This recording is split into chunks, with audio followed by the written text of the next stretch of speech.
metabolisme protein dan senyawa bernitrogen. Biokimia itu memang dari dulu materinya begini melulu. Nah, kalau Anda mau hemat, Anda bisa ini. Bisa apa? Bisa menutup videonya. Jadi cukup pakai audio aja, ya. Kalau Anda mau hemat. Nah, nanti kalau misalnya ada beberapa, Anda bisa juga cek.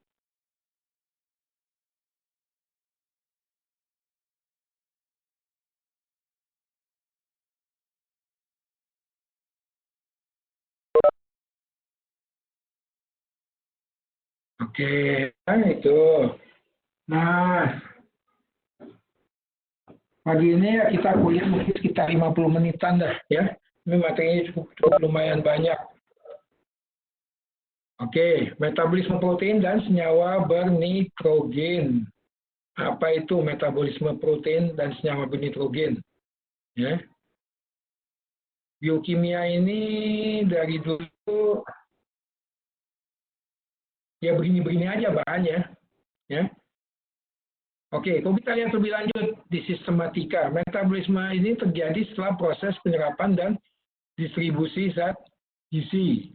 Apapun itu bahan ini metabolisme, mereka terjadi setelah proses penyerapan dari usus dan penyebaran zat-zat yang dibutuhkan. Ngomong-ngomong, saya punya kursor, kelihatan nggak nih kalian nih, kursor saya kelihatan nggak?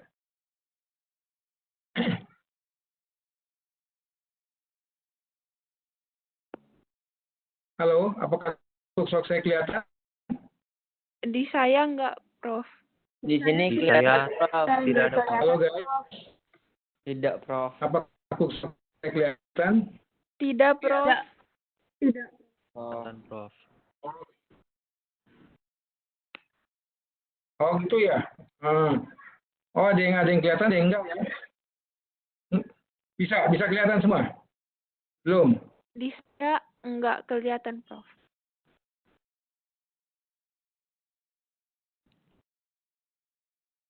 Gitu ya. Ya ini belum coba sekarang ya. Nah ini apa kelihatan nggak kursor saya? Nah ini coba cek nih, kelihatan nggak tuh kursor saya tuh? Kelihatan? Ya. Saya tidak, Prof. Tetap nggak kelihatan. Di saya juga enggak. Soalnya begini, saya nih nggak tahu caranya menggunakan kursor internal dari Windows bagaimana gitu. Kursor internal, bukan ini kan kursor eksternal nih saya pakai ya. Nah internal saya nggak tahu bagaimana cara pakainya tuh, ya. Oke deh. Anda nanti lihat aja di HP Anda. Ini kan Anda semua udah punya kan? Saya pernah kirimkan ya mengenai metabolisme protein ini ya. Di mana di grup ya, saya pernah kirim kan? Oke. Nah, jadi kalau kita lihat lebih lanjut, metabolisme asam amino ini dia hanya ada 3 di sini, 3 jalur. Yang pertama anabolisme. Anda masih ingat istilah anabolisme yaitu apa? Proses pembangunan. Jadi asam amino dibangun menjadi jaringan-jaringan tubuh. Ya, yang pertama.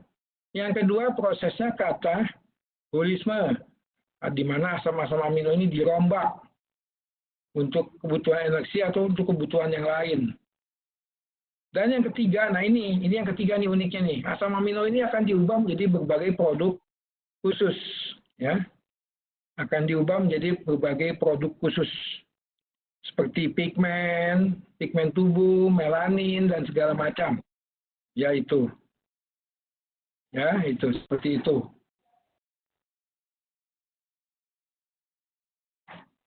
Jadi ya itulah topik kita di pagi ini ya. Nanti kalau Anda ada yang nggak jelas, Anda bisa tanya via chat aja ya, gampang ya. Nah, kalau kita lihat lebih lanjut sistematika metabolisme senyawa bernitrogen termasuk metabolisme protein itu diawali dari molekul nitrogen yang ada di atmosfer. Ya, nah, molekul nitrogen ini kemudian dikonversi oleh berbagai makhluk hidup yang ada di bumi, di tanah, mikroba, tanaman. Dia kemudian menjadi protein makanan atau protein pakan. Dan kemudian protein ini dipecah lagi menjadi asam-asam amino, ya. Asam amino ini akan diubah menjadi protein tubuh dan senyawa nitrogen lain yang mengandung berbagai senyawa nitrogen dan senyawa lain yang mengandung berbagai nitrogen. Nah, kemudian juga dia bisa diubah menjadi asam alfa amino, kemudian gugus nitrogennya dipisahkan, kemudian dikonversi jadi urea dan kemudian dibuang. Dan kerangka karbonnya bisa juga diambil untuk diubah menjadi berbagai senyawa lain, ya. Jadi seperti itu, garis besarnya seperti itu.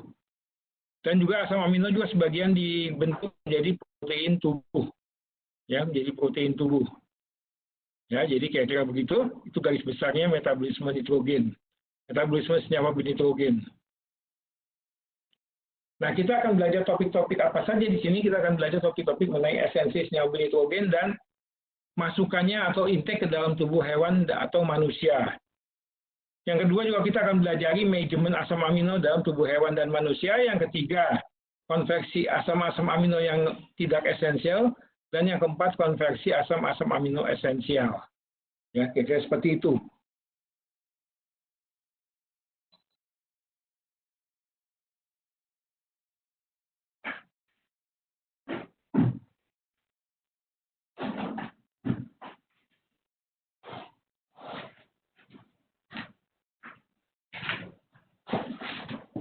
Nah, jadi itu kira-kira seperti itu. Itu yang akan kita pelajari di pagi ini. Ya. Senyawa bernitrogen dalam tubuh ini sangat beragam, mulai dari yang fungsional sampai yang berupa produk-produk ikutan. Ya. Yang fungsional itu apa? Protein dan asam nukleat, sampai produk-produk ikutannya. Beberapa senyawa nitrogen yang penting diantaranya ya asam amino untuk pertumbuhan dan bahan dasar untuk senyawa bernitrogen lainnya, hingga berbagai metabolit seperti urea, kreatinin, amonia, dan lain-lain. Juga ada juga senyawa-senyawa nitrogen yang berasal dari luar sistem tubuh, seperti vitamin, senyawa xenobiotik, dan yang lain-lain juga. Senyawa xenobiotik ini dikenal sebagai senyawa asing, ya, senyawa asing dari luar tubuh. Ini banyak secara tidak langsung termakan oleh kita. Kalau kita makan sayur-sayuran, nah maka senyawa xenobiotik ini akan terikut. Juga kalau makan buah-buahan juga akan terikut ya ke dalam tubuh kita. Kira-kira seperti itu. Nah, senyawa nitrogen ini asal dari mana? Nah, senyawa nitrogen ini pokoknya dia adalah senyawa yang punya unsur nitrogen di udara yang kemudian diekstrak oleh mikroba khusus yang bertugas untuk ekstraksi nitrogen.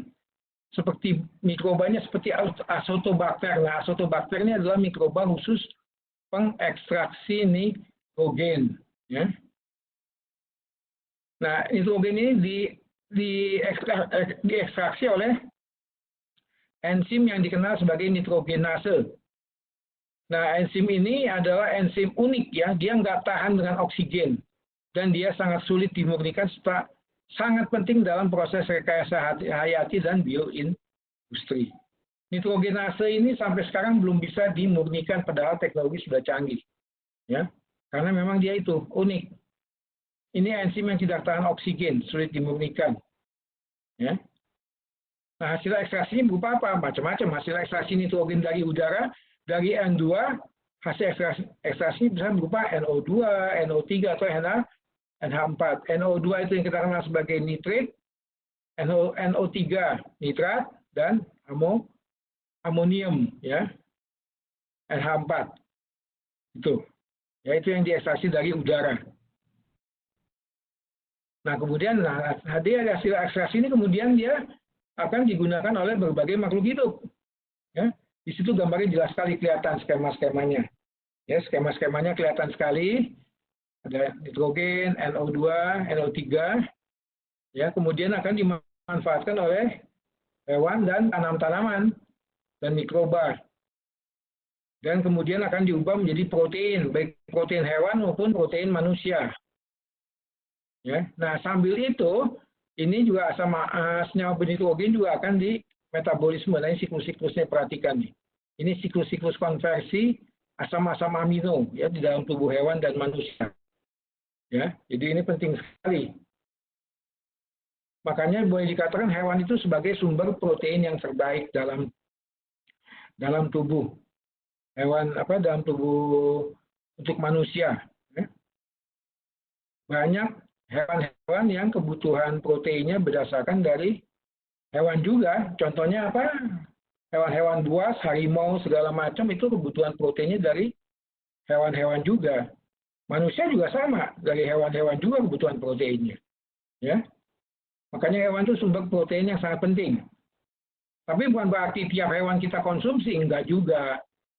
Ular, kadal kan itu bukan hewan-hewan untuk dikonsumsi ya. Siapa yang hobi makan ular sini? Ada yang hobi makan daging ular? Halo guys, ada yang hobi makan daging ular? Tidak, Prof. Prof. Atau ada yang hobi makan daging kadal? Tidak, Prof. Atau kadal besar tuh yang di sungai itu? Apa namanya tuh? Kadal Biawak. besar yang di sungai-sungai itu? Waduh, Biawak. Ya biawak gitu ya. Kok suara saya mantul ya? Ini kok yang partisipan baru 2-3 nih guys. Mana nih yang lebihnya nih? Pastikan Anda ikut ya. Soalnya nanti ini tercatat di mana di USDI nanti ini. Kehadiran Anda akan tercatat di USDI. Jadi absen sekarang di zaman apa? Di zaman ini absennya udah nggak absen tanda tangan seperti dulu, tapi absennya langsung tercatat di USDI. Makanya pastikan semua hadir. Ya, hadir di Webex ini. Ya. Jangan sampai ada yang nggak hadir. Nanti kalian nilai akhir kalian nanti nggak bisa masuk. Ya, pastikan. Kok nggak salah kelasnya itu ada 33 orang nggak sih mahasiswanya itu kelasnya itu. Ya, pastikan semua hadir ya. Itu. Ya. Oke, kita kembali. Jadi ya, daging hewan itu adalah sumber makanan yang terbaik untuk sebagian besar hewan juga. Ya, walaupun demikian juga ada hewan juga makan tumbuh-tumbuhan. Anda tahu sendiri hewan herbivora, Anda sudah tahu ya di biologi. Oke, nitrogen tadi yang dari udara itu yang telah terasimilasi artinya sudah berada di bumi, dia masuk ke sel mikroba dan mengalami berbagai transformasi sesuai dengan kebutuhan sel mikroba tersebut. Nah, transformasi nitrogen itu apa saja? Yang pertama adalah proses transaminasi, perpindahan gugus nitrogen dari senyawa yang satu ke senyawa yang lain. Contohnya dari asam amino A ke asam amino B, gugus nitrogennya dipingpong. Ya. Dan proses ini melibatkan satu enzim penting yang kita kenal sebagai transaminase atau aminotransferase. Ya. Dan dia merupakan enzim penting yang terlibat dalam hal proses seperti demikian. Ya, itu. Nah, ini adalah contoh proses apa? Proses transaminasi. Ya, adalah contoh dari proses transaminasi, ini penting sekali. Anda lihat di sini gugus aminonya dipingpong itu, ya. Gugus aminonya dipingpong. Dari asam amino yang satu ke asam amino yang lain. Ya. Jadi itu pentingnya seperti itu. Proses apa? Proses transaminasi.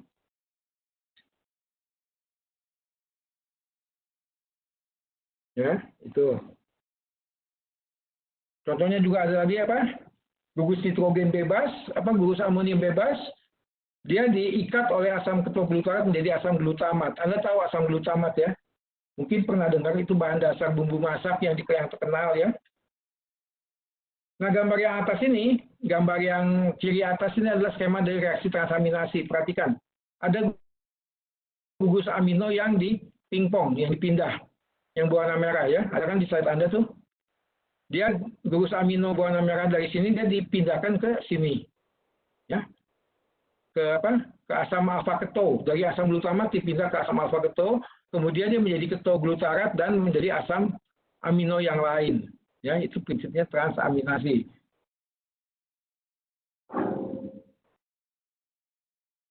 Nah, sedangkan yang ada lagi adalah proses apa? Proses pengikatan gugus amonium juga dengan cara lain, ya, yaitu yang menggunakan enzim dehidrogenase, glutamat dehidrogenase. Jadi gugus nitrogen di asam amino itu akan dibuang dan digantikan oleh gugus amonium di sini, ya. Penting sekali ini, ya. Dan dia proses yang menjembatani proses anabolisme dan juga katabolisme protein. Jadi dia ada jembatan-jembatannya, ya, itu. Ada yang nggak paham sampai sini? Ada yang nggak paham? Ada yang mumet? Ada yang ngantuk? Halo guys, Halo, Prof. sudah sedia kopi belum? Sudah sedia kopi belum? Harus ada Nggak kopi ngopi, sampingnya. Prof. Hah? Ngopi, Prof. Asam Nggak lambung. ngopi ya atau apalah? Teh hangat, teh manis, teh hangat, teh hangat, tambah singkong rebus, tambah teri goreng, wah ajib banget Wah, tuh. mantap. Mantap tuh kalau tuh. Iya kan, kita kan kuliah dari rumah kan di samping kita bisa ada macam-macam. Dan saya juga nggak bisa lihat kalian menikmati apa. Kan kalian kan videonya nggak ada.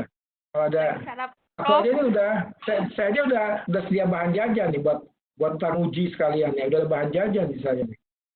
Ya, Mantap, Prof. ya makanya ya apalah teh hangat gitu ya. Ya pasti Lagi kan ada di sambil kolom. sarapan, Prof. Ya atau apa makan jangan terlalu banyak karbo nanti ngantuk kamu. Ya nanti kan abis ini masih ada Ya, kuliah-kuliah Prof. lain tuh. Ya, ini kita anggap aja seperti kuliah di kampus, cuma dari rumah kuliahnya. Jadwalnya juga sama gitu loh, ya. Oke, Prof. Ya, oke kita lanjut ya, supaya nggak bertele-tele. Oke, nah ada satu enzim namanya glutamat dehidrogenase, ini aktivitasnya dikontrol oleh kebutuhan energi sel. Nah kalau sel ini butuh energi, maka enzim ini akan aktif. Dalam keadaan puasa misalnya sampai jam 4 sore, itu sel jelas-jelas butuh energi. Nah, aktivitas enzim ini akan aktif karena dia akan memutus ikatan gugus amino pada asam amino sehingga supaya rangka karbonnya bisa digunakan untuk kebutuhan energi.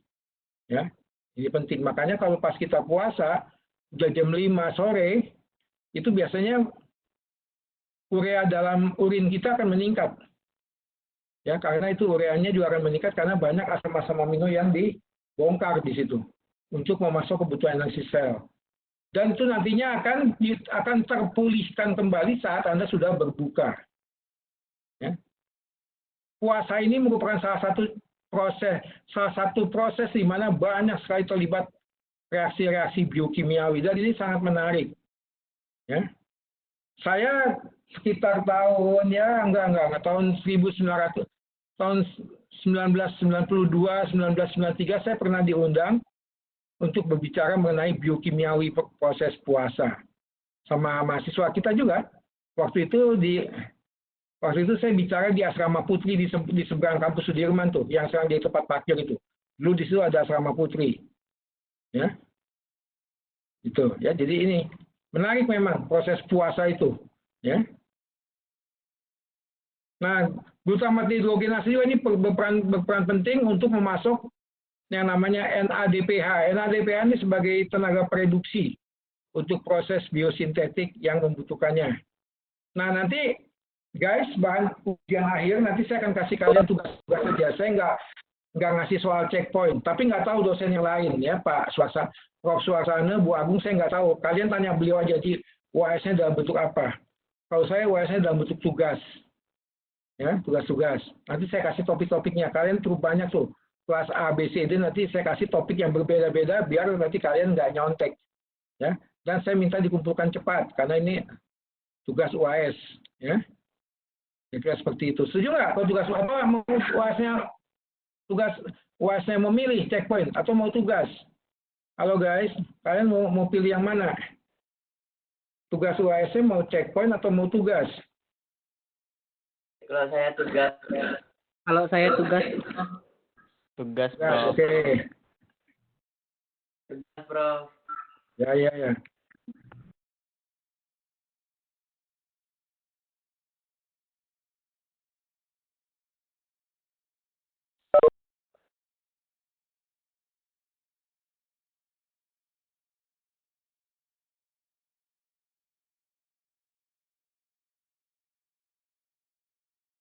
Oke, nanti tolong silakan polling di chat ya. Polling di chat nanti mau tugasnya seperti apa. Itu saya udah kasih ini. Mau ujian checkpoint atau mau tugas yang berbeda tiap mahasiswa dan dikumpul cepat. Silakan polling di chat ini. Ya. Saya pengen tahu aja mana yang lebih dominan. Tapi kalau saya jadi kalian, saya sih pilih tugas daripada pilih UAS. Kalau saya loh. Ya. Oke. Nah, enzim-enzim ini berperan penting untuk apa? Untuk enzim glutamin sintetase dan glutaminase ini juga ada dua enzim yang berlawanan. Kerjanya berlawanan, tapi penting untuk menghasilkan asam amino glutamin yang merupakan juga asam amino esensial pada hewan dan manusia. Dan juga glutamin berperan sebagai pengangkut amonia, ya, senyawa NH4+. Ya, jadi tubuh terkait dengan metabolisme asam amino ini dia mengusahakan bermacam-macam proses, ya, ini. Ya. Jadi ini penting sekali. Nah, inilah keunikannya metabolisme protein. Memang lebih rumit ya dibanding metabolisme lipid dan lemak karbohidrat, ya. Nah, di dunia hewan itu ada dua macam hewan berdasarkan lambungnya. Ada yang monogastrik, termasuk manusia, dan ada juga hewan yang poligastrik, sapi, kerbau, dan hewan-hewan yang lain. Anda sudah tahu mana yang monogastrik, mana yang poligastrik. Ya. Nah, pada sistem monogastrik, ini protein yang masuk melalui makanan ini dicerna oleh enzim pepsin, tripsin, dan kimotripsin menghasilkan oligopeptida dan asam amino. Ya. Sedangkan pencernaan oligopeptida dituntaskan di usus halus dan menghasilkan asam amino. Nah, asam amino ini kemudian diserap dari usus dan masuk ke tubuh membentuk pol asam amino. Pol itu semacam apa ya? Semacam terminal asam amino, dan organ hati adalah yang paling penting dalam proses beginian. Ya. Organ hati adalah yang paling penting dalam proses pembentukan pol asam amino. Jadi semua asam amino yang diserap dari usus itu dibawa ke organ hati, ya, dan mereka disimpan di sana. Makanya fungsi hati itu sangat besar. Makanya hati itu adalah organ yang kualitas gizinya sangat baik. Kalau Anda perhatikan di film-film hewan-hewan pemangsa seperti harimau, seperti cheetah, begitu dia dapat mangsanya, apa yang dia makan duluan? Coba perhatikan. Siapa yang suka nonton film ini, National Geographic Wild? Halo guys, siapa yang sering nonton film? Saya tidak. Kadang-kadang, Prof. Saya tidak, Prof. Kadang-kadang, jadi rutin itu bagus kok, ya. National Geographic Wild.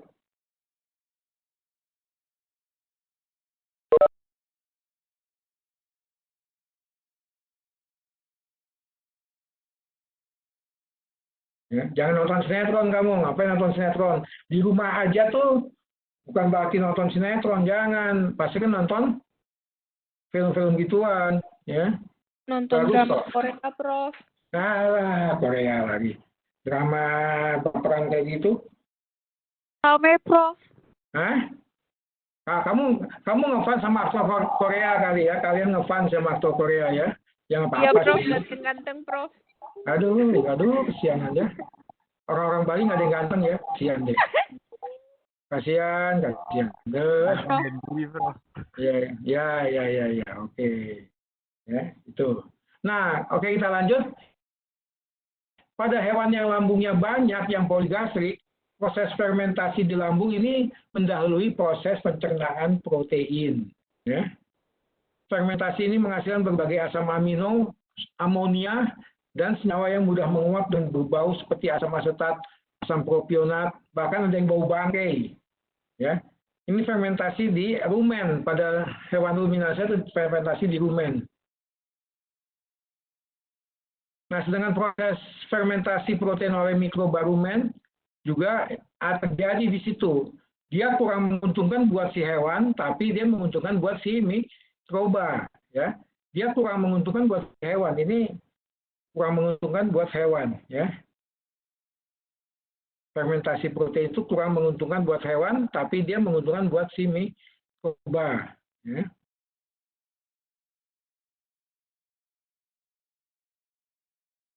Kenapa menguntungkan buat si mikroba? Penting, jadi untuk memperkaya mikroba rumen, ya, untuk membantu pencernaan pada hewan-hewan poligastrik, ya, itu bedanya. Beda utamanya di situ.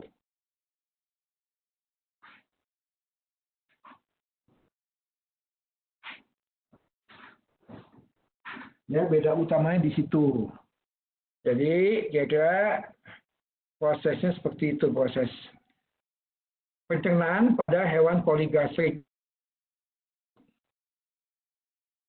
Nah, proses pencernaan dan fermentasi protein pada hewan poligastrik itu lebih kompleks jika dibanding dengan proses fermentasi karbohidrat dan lipid. Kenapa lebih kompleks? Karena jelas senyawa protein itu dia mengikat gugus nitrogen. Sedangkan karbohidrat dan lipid mayoritas hanya terdiri dari dari kerangka karbon dan hidrogen dan oksigen ya, gitu. Makanya unsur nitrogen ini penting. Tubuh ini benar-benar menghemat unsur nitrogen, dia nggak gampang dibuang. Makanya Anda bayangkan coba harga daging sama harga sayuran, mana yang lebih mahal? Kan kelihatan sekali. Harga daging sapi sama sayuran, coba mana yang lebih mahal? Ya. Dan khusus pada hewan poligastrik seperti ruminansia, senyawa nitrogen sangat dihemat dalam penggunaannya. Dan oleh sebab itu, proses untuk membuang unsur nitrogen benar-benar harus dipertimbangkan oleh si hewan tersebut. Ya. Pada manusia juga sama, pembuang nitrogen ini nggak sembarangan. Ya. Itu.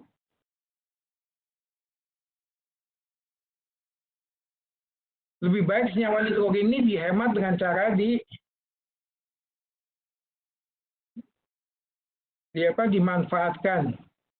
dimanfaatkan ya, lebih baik dimanfaatkan dalam bentuk komponen-komponen yang biokimiawi dari mikroba seperti menyusun dinding sel dan asam nukleat ya. Itu.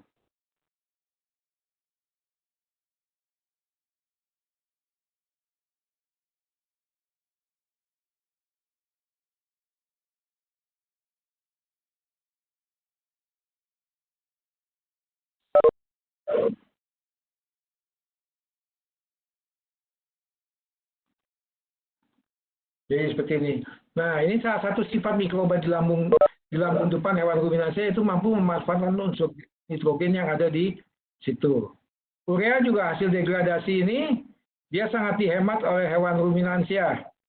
Karena urea juga ini bisa disekresikan ke lambung depan dan digunakan sebagai sumber untuk menyusun komponen biokimiawi mikroba di situ. Nah, ini salah satu perbedaan unik metabolisme nitrogen pada monogastrik dan poligastrik. Nah, pada poligastrik urea ini biasanya dibuang langsung ke urin, tidak digunakan kembali. Tapi pada hewan ruminansia, urea ini sebagian dibuang ke urin, sebagian dikembalikan lagi ke rumennya untuk proses biosintetik biokimiawi mikroba. Ya. Jadi kalau kita lihat lebih lanjut, dinamika pemanfaatan senyawa nitrogen ini tergantung dari asupannya ke dalam tubuh hewan tersebut. Jadi makanya hewan ruminansia itu dia membutuhkan nitrogen, tapi juga nggak boleh terlalu banyak nitrogennya, sebab kalau terlalu banyak nanti bisa keracunan. Kalau Anda punya sapi, ngasih makan sapi, jangan terlalu banyak nitrogen, bisa keracunan dia nanti, ya. Itu. Nah ini skemanya nih, lihat coba tuh, metabolisme di rumen, nah itu tuh mantap tuh. Nitrogen pakan kemana aja, bisa diubah jadi amonia, kemudian diubah jadi peptida, disekresi atau diabsorpsi. Nah ini banyak sekali nih. Macam-macam ya, itu. Skema-skema seperti itu, ini adalah alur-alur metabolisme di rumen, di ruminansia. Ya, tuh.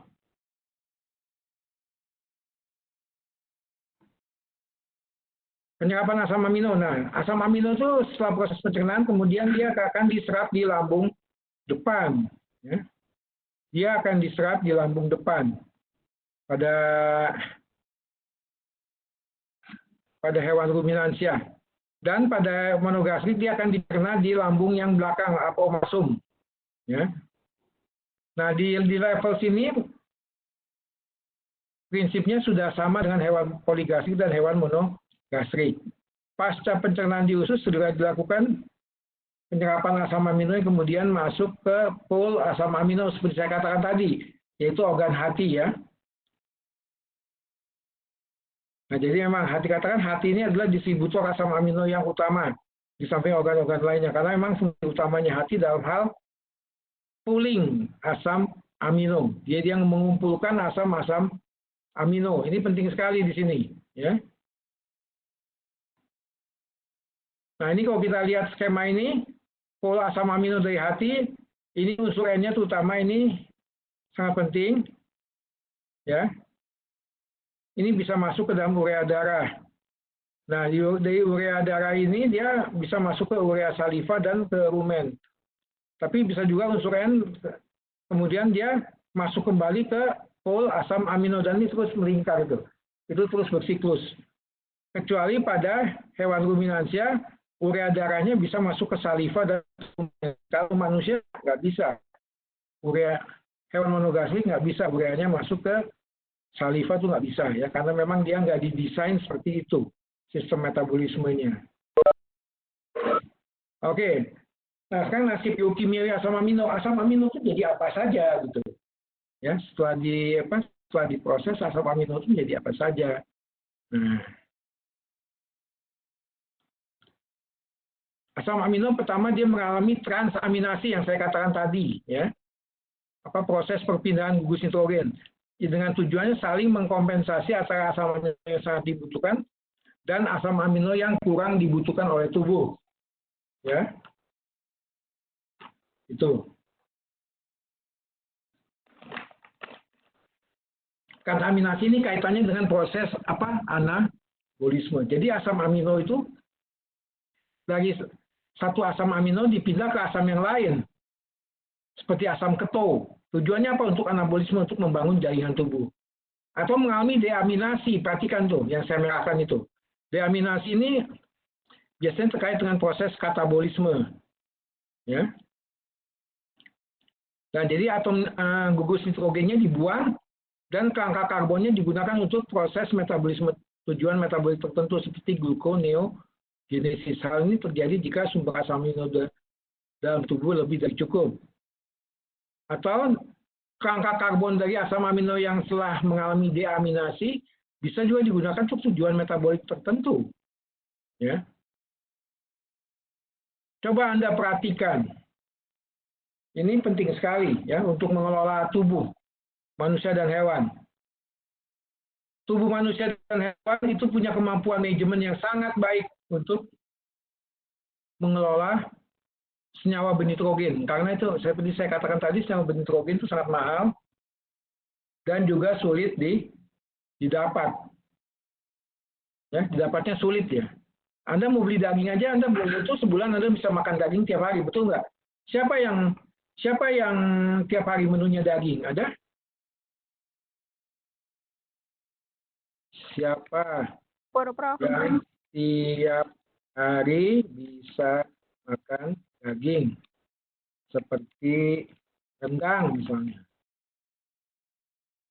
Ada? Oh, saya tiap hari makan daging, Prof. Tapi daging ikan kucing. Ya, nggak salah. Boleh, nggak salah. Saya tiap hari makan daging, Prof. Tapi daging ikan teri. Boleh. Nggak salah. Nah, proses biokimia yang terjadi pada asam amino ini merupakan langkah untuk distribusi dan proses metabolismenya. Ya. Dan proses metabolismenya.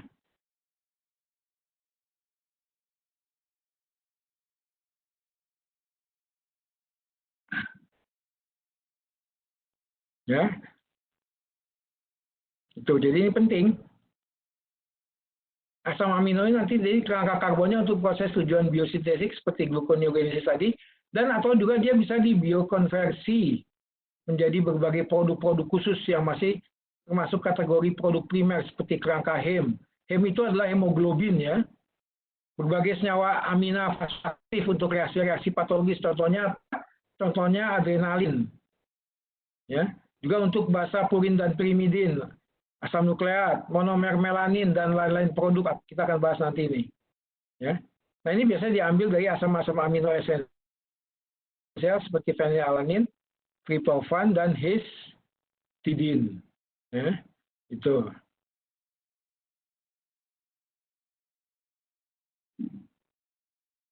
Atau ada juga apa? Nah, metion ini adalah fungsi asam amino dengan fungsi khusus sebagai pemicu awal untuk proses translasi, biosintesis protein. Ya. Dia sebagai pemicu awal untuk proses translasi atau biosintesis protein. protein. Nah, itu dilakukan oleh asam amino metionin. Ya. Ini penting. Makanya kita kalau membahas protein ini agak ruwet karena memang dia senyawanya juga ruwet. Dia pun proses biosintesisnya itu memang berbeda, ya. Proses biosintesisnya berbeda dibanding karbohidrat dan lipid. Karbohidrat dan lipid proses biosintesisnya mudah, tapi protein itu nggak mudah. Dia proses biosintesisnya harus terjadi di melibatkan asam nukleat itu, ya. Nggak mudah itu. Oke, beberapa enzim yang berperan dalam proses modifikasi protein. Yang pertama yaitu enzim-enzim glutamin sintase dan glutaminase. Ya. Ada juga enzim transaminase atau transferase asam amino. Dan juga ada juga enzim deaminase. Ya. Atau asam amino dehidrogenase. Berperan untuk memisahkan gugus asam amino dari suatu asam amino. Transaminase untuk konversi asam amino. Ya. Nanti saya kasih Anda tugas-tugas mengenai istilah-istilah ini, Anda cari nanti, Anda buat tugas-tugas ya. Itu bahan UAS Anda. Ya, itu.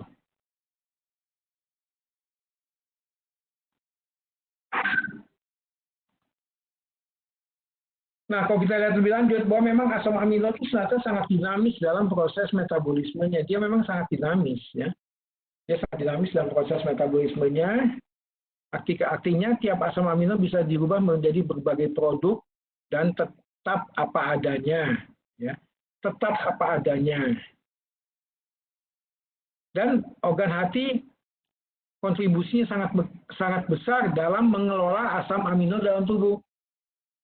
Tubuh Anda ini, tubuh kita ini bisa sampai Anda dewasa, sampai seperti ini karena pengelolaan organ-organ tubuh kita yang sangat efisien dalam manajemen asam amino. Ya. Nah, kalau kita lihat dari katabolisme kerangka karbonnya, maka ada asam amino ada dua macam, yaitu bersifat yang pertama yang bersifat ketogenik, yang kedua glukogenik, dan yang keduanya bisa ketogenik dan glukogenik. Ini penting dalam kaitannya untuk ketangkasan hewan. Ketogenik itu adalah asam amino yang akan menghasilkan badan-badan keton. Ya. Itu penting dalam keadaan puasa. Sedangkan glukogenik juga asam-asam amino yang menghasilkan glukosa. Ya. Nah, pertanyaan saya sekarang sederhana. Kalau kamu mau ikut aduan ayam, kira-kira ayam kamu tuh kamu kasih makan yang mengandung asam amino yang sifatnya bagaimana?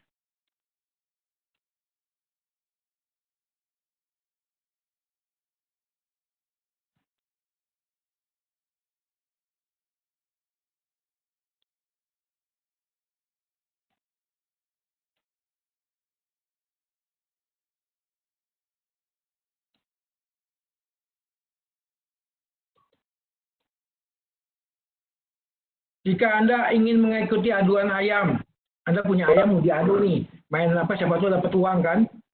Nah, Anda sebaiknya ayam Anda itu diberi pakan yang mengandung asam amino yang mana? Yang ketogenik atau glukogenik? Nah, ini penting nih. Nanti mungkin teman-teman Anda akan nanya di kampung, aduh ayamku nih mau ngadu nih sebaiknya kasih makan apa ya? Nah, apa jawaban Anda nanti itu? Ya, itu penting. Anda harus pahami itu. Belum lagi yang punya sapi. Nanti sapi saya jual atau kerbau saya mau di Bali ada kan tuh acara apa? Ngadu kerbau.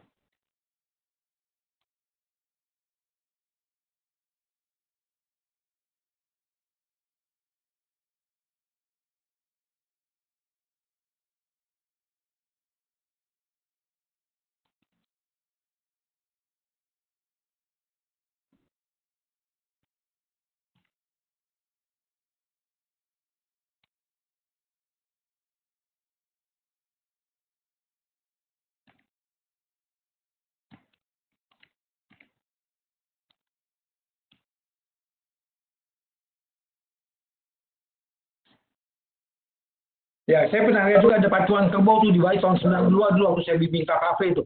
Saya pernah lihat itu. Kerbau diadu itu.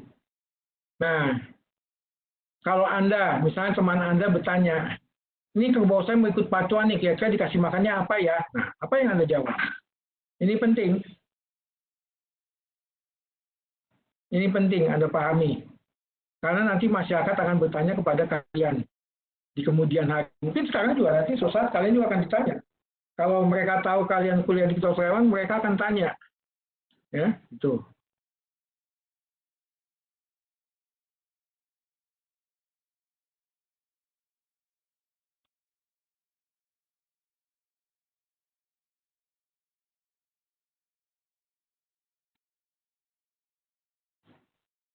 Saya pernah lihat dulu di negara, ya, ada namanya makepung. Apa makepung?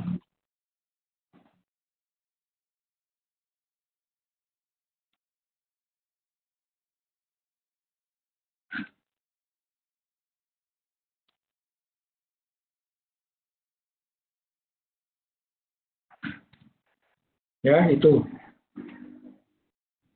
penting ya. Nanti Anda pastikan nanti suatu saat masyarakat akan bertanya pada kalian kalau mereka mau mengadu hewan, ngadu ayam, ngadu kerbau, dikasih makan apa kerbau saya beli misalnya ya, seperti itu. Nah, Anda harus tahu tuh. Ya. Oke, asam amino pertama-tama nasibnya dalam tubuh dia bisa di biosintesis atau anabolisme. Nah, asam-asam amino yang bisa di biosintesis adalah asam-asam amino yang non esensial. Coba Anda cek lagi di kuliah biokimia protein dulu asam amino apa saja yang non esensial. Ya.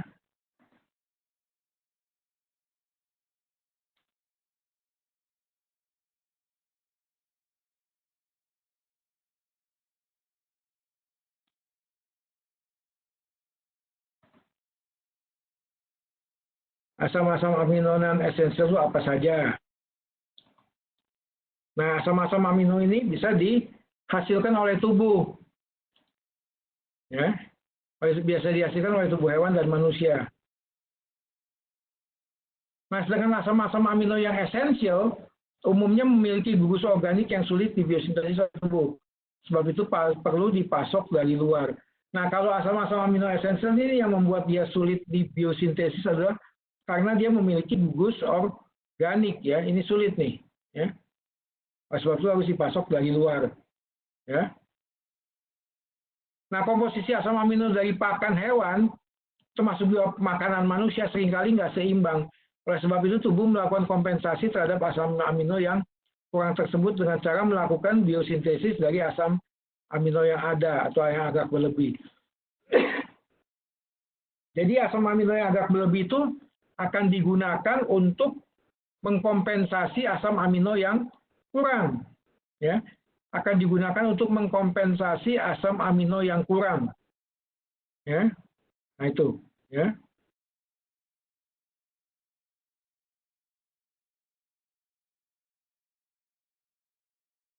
Itu ya. Jadi ini penting. Nah, ini prinsip dasar dinamika metabolisme asam amino pada tubuh hewan dan manusia itu demikian. Yang kurang dikompensasi oleh yang berlebih. Bagaimana cara mengkompensasinya? Dengan cara memindahkan gugus-gugus amino ke berbagai senyawa kerangka karbon yang lain yang mirip dengan asam amino yang kurang. Ya. Ini juga saya cari videonya, ini agak sulit nih di YouTube nih. Ya, dinamika asam amino ini di YouTube saya coba cari videonya agak sulit. Ya, itu.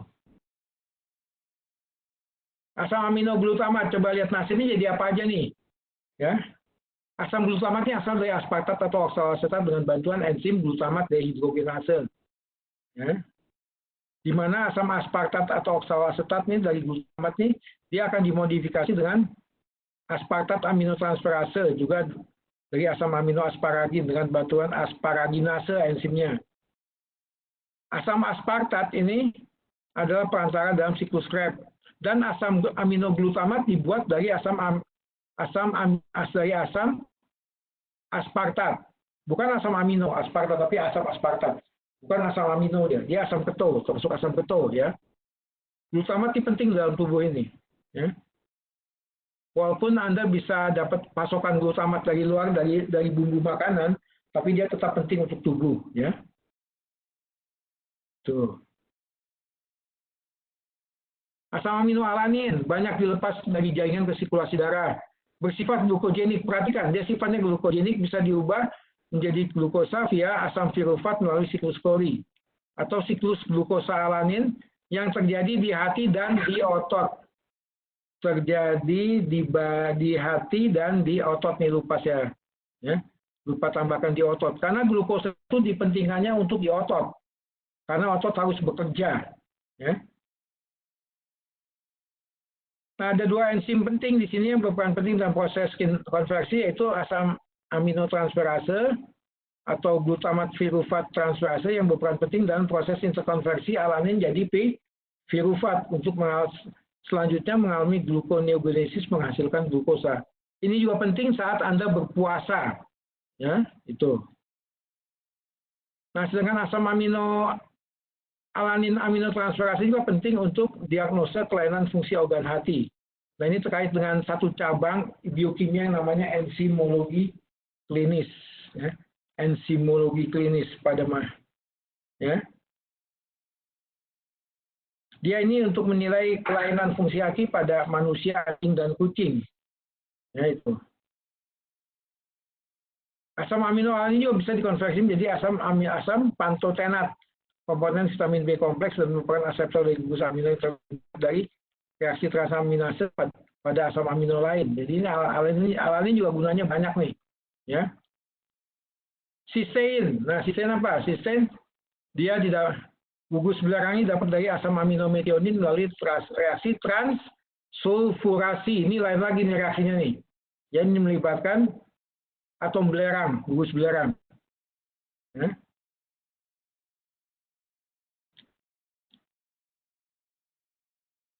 Nah, sistein ini dihasilkan dari dua sumber asam amino, yaitu asam amino metionin, serin, dan homosistein. Ya. Sumber penghasil sistein dari tiga asam amino tadi, metionin, serin, dan homosistein. Dan dia berperan penting secara biologis, ya. Biosintesis protein jaringan yang keras seperti kuku, bulu, dan kulit, termasuk rambut. Ya. Ini sistein ini berperan penting di sini. Dia juga berperan penting dalam proses pelipatan struktur protein secara biologi molekuler. Dan juga berperan sebagai chaperone. Chaperone ini apa nih? Saya bahasa Indonesia saya belum tahu persis nih. Ada yang bilang katanya mak comblang. Chaperone itu ada yang katakan mak comblang.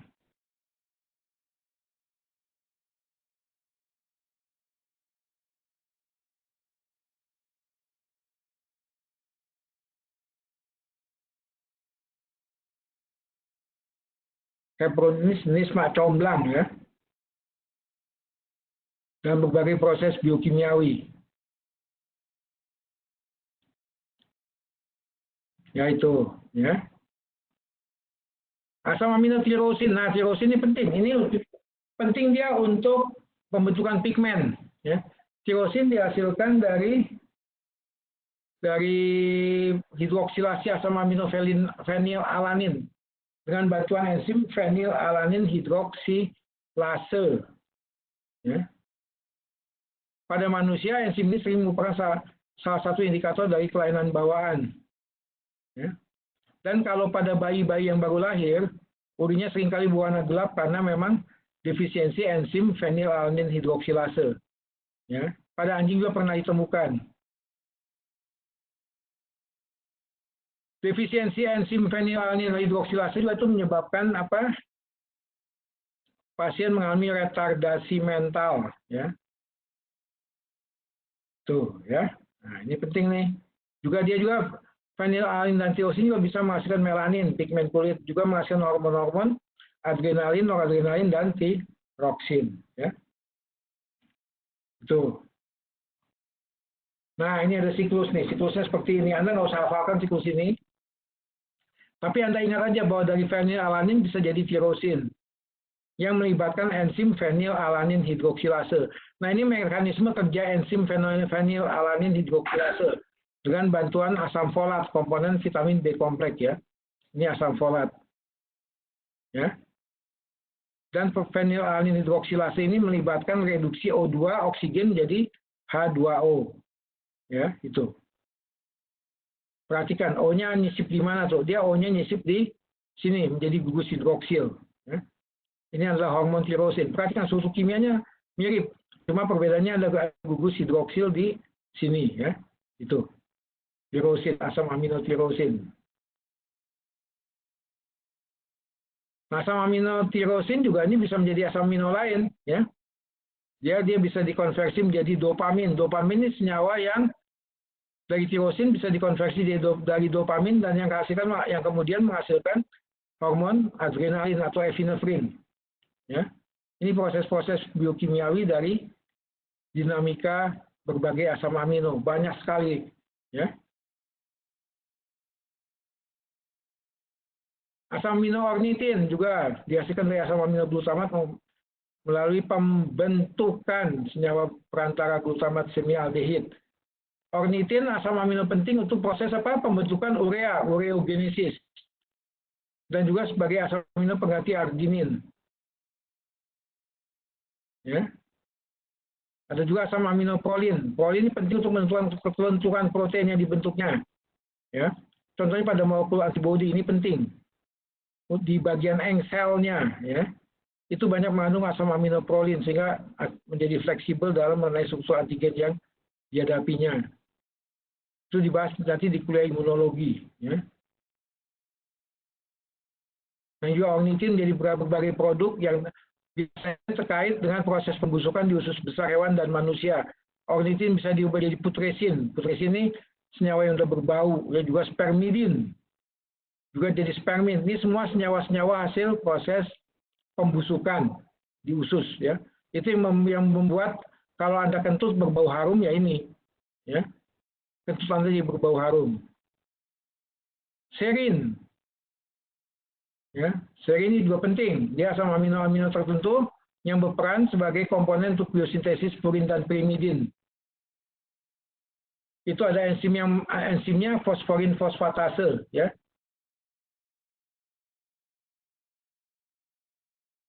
Asam amino fosfoserin dengan enzim fosfoserin fosfatase akan diubah menjadi serin. Serin juga sebagai komponen jaringan syaraf dan juga sebagai faktor lipotropik yang mampu memobilisasi lemak ke berbagai jaringan tubuh hewan dan manusia. Ya.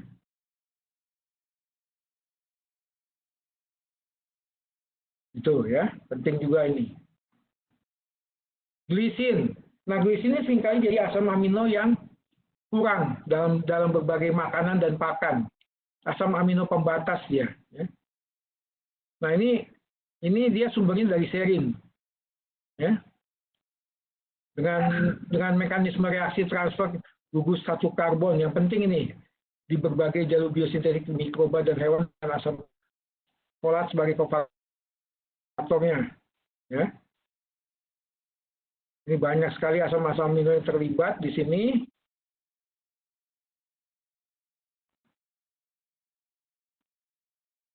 Metionin. Nah, metionin juga nih, ini asam amino pemicu untuk proses biosintesis protein. Ya, dia penting sekali ini. Ya, metionin ini untuk pemicu proses biosintesis protein dan juga dia dinamikanya dia bisa diubah menjadi asam-asam amino lain. Coba perhatikan gambar itu. Bisa diubah jadi homocysteine, bisa diubah jadi cystathionin, jadi cysteine dan ya, jadi bisa diubah jadi asam-asam amino lain yang memang dibutuhkan. Nah, di sini adalah proses katabolisme asam amino, pembongkaran asam amino. Nah, asam-asam amino yang dibongkar semuanya akan masuk ke dalam siklus Krebs. Ya. Nah, itu. Ini penting sekali nih. Dia akan masuk ke siklus Krebs. Ya. Dia dibongkar, artinya kerangka karbonnya akan digunakan, tapi nitrogennya digunakan ulang, dipimpong untuk digunakan ulang ke asam amino lain, jadi nggak dibuang semudah itu, ya. Ini, ya. Oke, ini garis besar proses katabolisme asam amino. Oke, jadi sampai sini aja pertemuan kita. Ada pertanyaan atau pada ngantuk? Halo guys, good morning. Halo, Prof. Pertanyaan, Prof. Jawabannya udah berat nih, kelihatan jawabannya ya, Bro. Waduh, jawabannya udah berat. Ayo ngopi. Karena habis ini kalian masih ada kuliah lain, Bro. Ayo, Ya? Prof. Ayo ngopi. Habis ini kalian masih ada kuliah lain ya. Iya, Prof. Gak ada pertanyaan? Kalau ada pertanyaan bisa di chat. Saya akan jawab di chat nanti. Baik. Karena waktunya udah jam 9 ini. Saya udah harus keluar dari sini karena nanti ada mata kuliah lain yang masuk. Habis ini kuliah apa? Pancasila? Atau apa? Prof. Ya. UTS Visio. Waduh, mantap lu. Nah, lu. Ya, sukses ya. Saya doakan kalian sukses visionya ya. Iya, Oke, Prof. ya, oke lah. Saya akan out ya, saya leave ya. Oke semuanya, goodbye, sehat selalu kalian ya. Kondisi ya, jangan sampai sakit. Oke, ya. Selamat pagi semua, selamat ujian, menikmati ujian. Ya. Pagi, Prof. Yuk semuanya.